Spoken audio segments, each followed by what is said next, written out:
بسم اللہ الرحمن الرحیم۔ ایک مرتبہ حضرت عیسیٰ علیہ السلام کی ابلیس سے ملاقات ہوئی۔ آپ نے اس سے پوچھا کہ یہ کیا لادے لے جا رہے ہو؟ ابلیس نے جواب دیا، یہ مال تجارت ہے، اس کے لیے خریداروں کی تلاش میں لے جا رہا ہوں۔ پھر آپ نے اس سے پوچھا کہ کیا کیا مال تیرے پاس ہے؟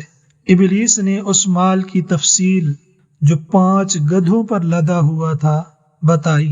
نمبر 1، اس میں ظلم ہے، اس کو میں سلاطین کو فروخت کروں گا۔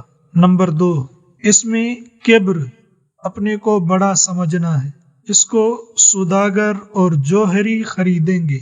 نمبر 3، اس میں حسد بھرا ہوا ہے، اس کے خریدار علماء ہیں۔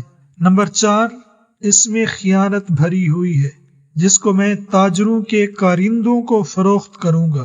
نمبر 5، اس میں مکر و فریب ہے، اس کو میں عورتوں کو فروخت کروں گا۔